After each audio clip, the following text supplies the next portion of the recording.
नमस्कार प्यारे विद्यार्थियों। आज अपन देखते हैं कक्षा 10th के साइंस के मोस्ट इंपॉर्टेंट क्वेश्चन। एक नंबर क्वेश्चन है, भ्रूण किसे कहते हैं। तो देखते हैं, निषेचन के बाद बनने वाली प्रारंभिक अवस्था को क्या कहते हैं? भ्रूण कहते हैं।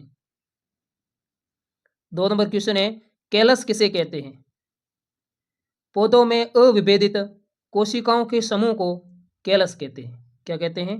कैलस कहते हैं। तीसरा क्वेश्चन है, द्विखंडन किसे कहते हैं? उदाहरण लिखिए, यानी उदाहरण भी साथ में बताने।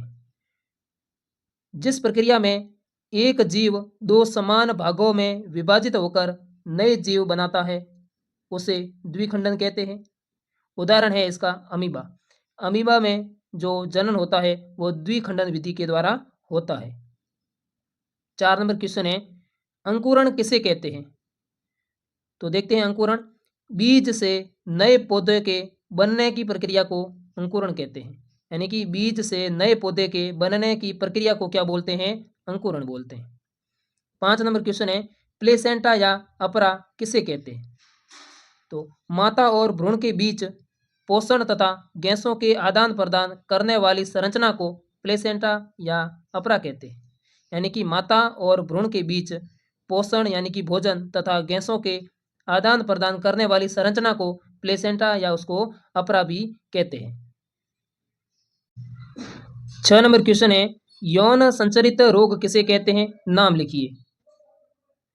जो रोग यौन संबंधों द्वारा फैलते हैं उन्हें यौन संचरित रोग कहते हैं। उदाहरण है एड्स, सिफिलिस और गोनेरिया। ये 3 रोग है जो यौन संचरित रोग होते हैं, यानी कि यौन संबंधों द्वारा फैलते हैं। एक एड्स है और सिफिलिस है और गोनोरिया रोग है जो जीवाणु से होता है, और एड्स है वो वायरस से होता है, सिफिलिस भी जीवाणु से होता है। 7 नंबर क्वेश्चन है, नर जनन तंत्र किसे कहते हैं? शुक्राणु का निर्माण किस अंग में होता है? पुरुषों में जनन से संबंधित अंगों के समूह को नर जनन तंत्र कहते हैं। शुक्राणुओं का निर्माण वृषण में होता है। किस में होता है? टेस्टिस में शुक्राणु का निर्माण होता है। 8वां क्वेश्चन है, एक कोशिकीय जीव किसे कहते हैं? 2 नाम लिखिए। जो जीव केवल एक कोशिका से बने होते हैं उन्हें एक कोशिकीय जीव कहते हैं। यानी ऐसे जीव जो केवल एक कोशिका से बने होते हैं उन्हें एक कोशिकीय जीव कहते हैं। उदाहरण के लिए अमीबा और पैरामीशियम, यह एक कोशिकीय जीव होते हैं। अगला क्वेश्चन है कि अर्धसूत्री विभाजन किसे कहते हैं? इसका एक महत्व लिखिए, यानी इसका एक महत्व भी बताना है अर्धसूत्री विभाजन का। तो देखते हैं, जिस कोशिका विभाजन में गुणसूत्रों की संख्या आधी हो जाती है उसे अर्धसूत्री विभाजन कहते हैं। यानी जिस कोशिका विभाजन में गुणसूत्रों की संख्या आधी हो जाती है उन्हें अर्धसूत्री विभाजन कहते हैं। महत्व है इसका कि इससे जनन कोशिकाओं का निर्माण होता है। इससे क्या होता है? जनन कोशिकाओं का निर्माण होता है। 10 नंबर क्वेश्चन है, राइजोपस कवक में जनन कैसे होता है? राइजोपस में बीजाणु द्वारा अलैंगिक जनन होता है। किसके द्वारा? बीजाणुओं के द्वारा राइजोपस में अलैंगिक जनन होता है। 11 नंबर क्वेश्चन है, ऋतुस्राव व रजोदरम किसे कहते हैं? तो देखते हैं, स्त्रियों में प्रत्येक माह गर्भाशय की आंतरिक परत का रक्त के साथ बाहर निकलना ऋतुस्राव या रजोदरम कहलाता है। यानी कि स्त्रियों में प्रत्येक माह यानी कि प्रत्येक महीने गर्भाशय की आंतरिक परत का रक्त के साथ बाहर निकलना ऋतुस्राव या इसको बोलते हैं रजोदरम। 12 नंबर क्वेश्चन है, उत्तक संवर्धन तकनीक क्या है? एक उपयोग लिखिए। तो प्रयोगशाला में पौधों के उत्तक से नए पौधे उगाने की तकनीक को उत्तक संवर्धन कहते हैं। यानी कि प्रयोगशाला में पौधों के उत्तक से नए पौधे उगाने की तकनीक को उत्तक संवर्धन कहते हैं। इसका उपयोग है कि कम समय में अधिक पौधे तैयार करना, यानी कि कम टाइम में अधिक पौधे तैयार करना किसका उपयोग है? उत्तक संवर्धन का। अगला है 13 नंबर, पैरामीशियम में पोषण विधि को समझाइए। तो पैरामीशियम होलोजोइक पोषण करता है। कौन सा पोषण करता है? होलोजोइक पोषण करता है। यह सीलिया की सहायता से, किसकी सहायता से? सीलिया की सहायता से भोजन को मुख छिद्र तक पहुंचाता है। किसकी सहायता से? सीलिया की सहायता से भोजन को मुख छिद्र तक पहुंचाता है, जहां भोजन रसधानी में पचता है। कहाँ पे? रसधानी में पचता है। 14 नंबर क्वेश्चन है कि बाघ की छोटी आंत की लंबाई कम क्यों होती है? कारण स्पष्ट कीजिए, यानी कारण बताना है कि बाघ की क्षुद्रांत्र मतलब छोटी आंत की लंबाई कम क्यों होती है। देखते हैं।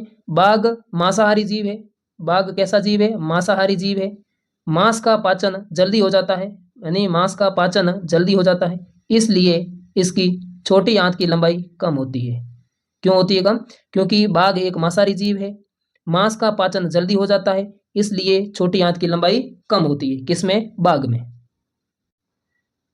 15 नंबर क्वेश्चन है,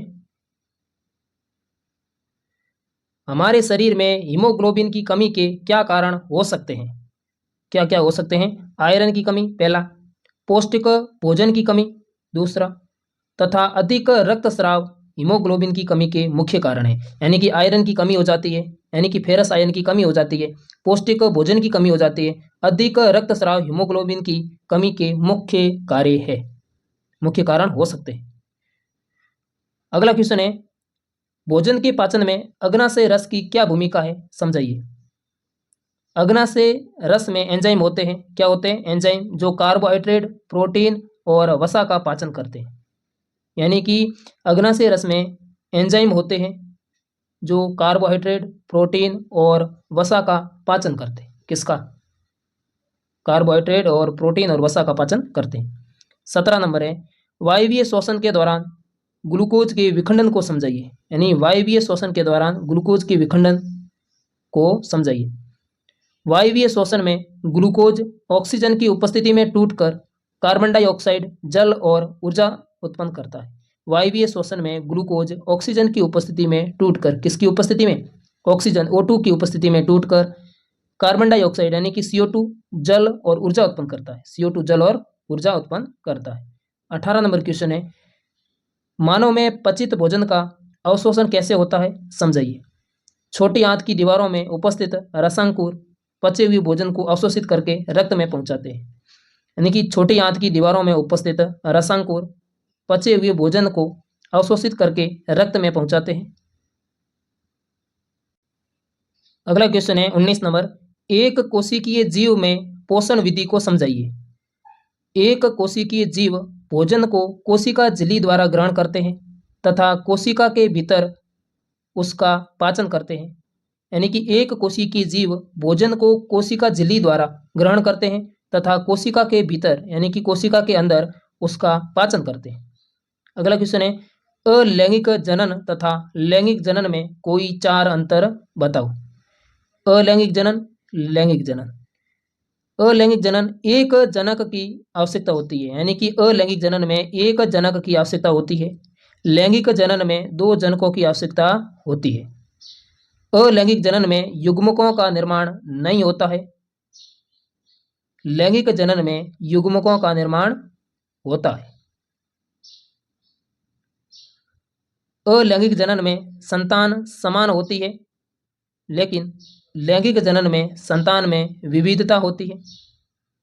अलैंगिक जनन प्रक्रिया सरल व तेज होती है, जबकि लैंगिक जनन प्रक्रिया जटिल व धीमी होती है। अगर आप चैनल पर नए हैं तो चैनल को सब्सक्राइब करें, वीडियो को लाइक करें और अपने दोस्तों के साथ शेयर जरूर करें। धन्यवाद।